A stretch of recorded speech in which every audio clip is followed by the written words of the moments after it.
नमस्कार आणि good morning. कशा आहात तुम्ही सर्वजण? आम्ही इथे एकदम मजेत आहोत आणि मला गाऊसाठी आणि माझ्या मिस्टरांसाठी बनवायची होती मेथीची चपाती. तर नॉर्मल आहे प्रोसेस. मेथी चांगली 3 पाण्याने मी वॉश करून घेतली जोपर्यंत माती निघते तोपर्यंत, आणि त्यानंतर चिरून मिक्सरमध्ये छान बारीक करून घ्यायची, एकदम प्युरी बनवायची. आणि मग त्यानंतर आपलं पीठ मळून घ्यायचं आहे. त्याच्यामध्ये थोडंसं ओवा आणि मीठ टाकून द्या. तर मेथीचे पराठे देखील असेच खूप छान लागतात. त्याच्यामध्ये मिरची घालू शकता तुम्ही, परंतु गाऊ खाते सो मी नाही टाकत. आणि आता राघवही थोडं ट्राय करतो, त्यामुळे मग मी शक्यतो मिरची टाकायचं अवॉइड करते. आणि गाऊला मेथीचे पराठे प्रचंड आवडतात, तसेच माझ्या मिस्टरांना देखील आवडतात. आणि शक्यतो मी असं करते की चपाती भाजी म्हणून मेथीचीच चपाती बनवते. आणि त्यासोबत आज होती शेपूची भाजी. तर शेपूची भाजी देखील शिजली होती. आणि सकाळी सकाळी खूप घाई असते, नेहमीच व्हिडिओ वगैरे बनवणं पॉसिबल होत नाही, परंतु आज मी म्हटलं की बनवावा. आणि इथे मी सकाळी सकाळी व्हिडिओ बनवण्याचं कारण म्हणजे मला बनवायचे होते सांडगे. आणि इथे सांडगे बनवण्यासाठी मी मटकीची डाळ घेतली होती. मटकीच्या डाळीने छान टेस्ट येते. तर ऑलमोस्ट माझ्याकडे 2 वाट्या मटकी होती. तर त्याला मी 1 वाटी चण्याची डाळ घेतली, अर्धी वाटी मी त्याच्यासाठी मुगाची डाळ घेतली, आणि त्याच्याही अर्धी म्हणजे 1/4 वाटी मी उडदाची डाळ घेतली. तर अशा प्रकारे डाळींचं माप मला मम्मीनेच सांगितलेलं आहे माझ्या. तर हे मी छान वॉश करून भिजण्यासाठी ठेवून दिलं. त्यानंतर राघवला झोपूनच मी सांडगे बनवणार होते, कारण तो अजून उठलेला होता, तर झोपला नव्हता त्यामुळे.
एवढं नाही पिणार.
आणि राघवला आता समजायला लागलं आहे. सो माझ्या मिस्टर ऑफिसला जाताना त्याला बरोबर समजतं कपडे वगैरे. मी सुद्धा साडी वगैरे नेसली किंवा बाहेर जायचे क्लोथ्स वगैरे घातले किंवा ब्ल्यू कलरची माझी बॅग घेतली की लगेच रडायला लागतो. सो त्याला समजतं की आता आपल्याला बाहेर जायचं आहे. तर मला नुसतं म्हणतो की मला घेऊन बस. तर अशा प्रकारे राघवला मी इथे राहिलेली स्मूथी पाजली आणि सगळी नाही पिली त्याने, तर थोडीशी राहिली होती तर ती मी फ्रीजमध्ये ठेवून दिली. आणि त्यानंतर जरा किरकिरच करत होता राघव, तर त्याला मी दूध बनवलं आणि झोपवलं.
तर आमच्याकडे ट्रेडिशन आहे की जर तुम्ही उन्हाळी पदार्थ बनवत असाल तर त्याच्यामध्ये सांडगे सुरुवातीला बनवायचे आणि सांडगे बनवायच्या सुरुवातीला तुम्हाला 5 पांडव काढावे लागतात आणि त्यांना हळदी कुंकू व्हावं लागतं. तर ती पद्धत मी फॉलो केली होती. अशा प्रकारे ते 5 पांडव काढून घेतले, त्यांना हळदी कुंकू लावून घेतलं आणि मी माझे सांडगे तोडण्यासाठी सुरुवात केली. आणि तुमच्याकडेही ही पद्धत आहे का 5 पांडवांचे? तर मला नक्की सांगा कॉमेंट सेक्शनमध्ये. जर तुम्हाला माझे व्हिडिओ आवडत असतील तर नक्की कॉमेंट करा आणि लाईक करायला प्लीज विसरू नका. तर अशा प्रकारे मी इथे सांडगे बनवून घेतले आणि एकटीनेच बनवले होते, परंतु फास्ट बनवले कारण मी मम्मीकडे मोस्टली बनवायचे. नमस्कार मंडळी, तर घरातलं सगळं काम आवरलेलं आहे. 9:15 वाजलेत आणि मला 9:15 9:30 झालेत जवळजवळ वडे तोडायला, म्हणजे आपले सांडगे तोडायला. तर आता वाळतीन ते आणि 1 वाजेपर्यंतच ऊन असतं, जास्त वेळ ऊन नसते इथे. सो माहीत नाही आता वाळतायत की नाही, सुकतायत की नाही ते. तर बघूया, लेट्स सी. फर्स्ट टाइम केलेत मी आणि सकाळपासून खूप धावपळ झाली. उठल्यापासून चालू आहे. उठल्यावरती लवकर भिजायला घालायचं होतं ॲक्च्युली, पण थोडासा उशीर झाला. सो त्यामुळे अजून उशीर होत गेला, कारण 8 वाजता नॉर्मली माझं व्हायला पाहिजे होतं असं माझं टार्गेट होतं.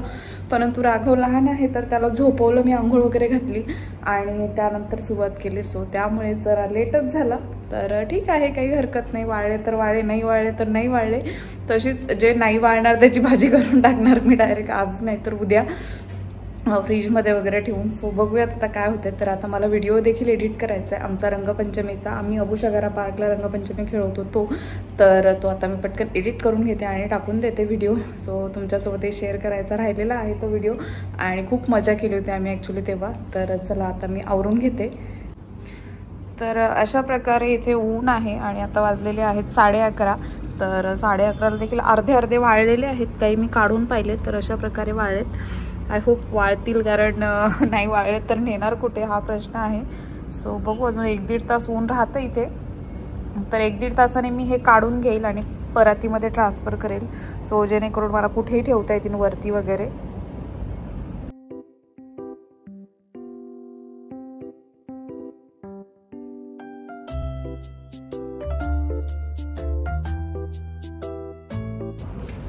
सो अशा प्रकारे मी इथे आता हे ताटामध्ये ट्रान्सफर केलं आहे, कारण ऊन जायला लागले आणि सुकले होते. सो म्हटलं की ट्रान्सफर करून ठेवावे. नमस्कार मंडळी, तर अशा प्रकारे इथे मी आता सुकवायला घातलेत. तर कागदावरचे काढून मी प्लेट्समध्ये वगैरे ठेवून दिले आणि आता राघवही उठलाय. तर राघवची अंघोळ सकाळीच झालेली आहे, त्यामुळे त्याला काही अंघोळ वगैरे घालायची नाही. तर तो आता हॉलमध्ये खेळत बसू आम्ही सगळेच त्याला घेऊन. तर गाऊला अजून अंघोळ करायची आहे आणि जोपर्यंत ऊन जात नाहीये तोपर्यंत माझं लक्ष लागणार नाही, कारण ऊन गेलं की मी हे झाकून ठेव, अदरवाईज कबूतर खाऊन घेतील. सो त्यामुळे मग मी ऊन गेल्यानंतरच स्टार्ट करेल. सो आता थोड्या वेळाने मग मी जेवण करेल. आता वाजलेले आहेत 12:30. तर भूक तर खूप लागली आहे, परंतु इथे सोडून गेले की कबूतर यायची भीती वाटते. तो त्यामुळे मग मी इथेच थांबणार आहे आता.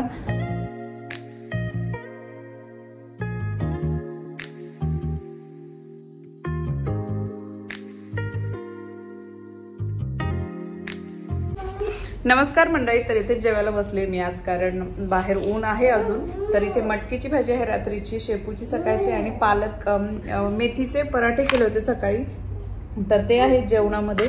आणि सोबत पापड आहे. आणि नमस्कार मंडळी, तर माझं दुपारी आवरल्यानंतर मी थोडीशी रेस्ट घेतली. जेवण वगैरे केल्यानंतर राघवसोबत खेळले थोडा वेळ. त्यानंतर राघवही झोपला आणि त्यानंतर मी माझ्यासाठी कुकिंग करते, कारण मला आता 4 ते 5 मध्ये जेवायचं असते. तर आता 4:15 वाजून गेले. सो मी इथे माझ्यासाठी पालकची भाजी बनवली आणि भाकरी आहे रात्रीची अर्धी राहिलेली, सो तीच खाणार आहे मी आता. आणि थोडीशी कॉफी वगैरे घेईन, दुसरं काही घेणार नाही. आणि ह्या टायमिंगला जेवलं म्हणजे रात्री भूक लागत नाही, लवकर जेवलं की जरा भूक लागते. आणि इथे मी भेंडी देखील वॉश करून ठेवली आहे. तर उद्या मला सकाळी भेंडी बनवायची आहे आणि रात्री माझ्या मिस्टरांसाठी काय बनवायचं अजून ते डिसाईड केलेलं नाही आहे मी, कारण पातळ भाजी लागेल त्यांना, सुकी भाजी नाही जमणार. सो त्यासाठी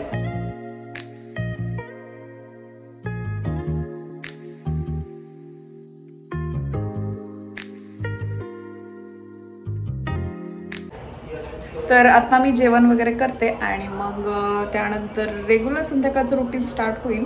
तर हा व्लॉग मी इथेच संपवते. तुम्हाला जर आजचा व्लॉग आवडला असेल तर माझ्या चॅनलला सबस्क्राईब करायला विसरू नका. भेटूयात नेक्स्ट व्लॉगमध्ये. तोपर्यंत बाय बाय.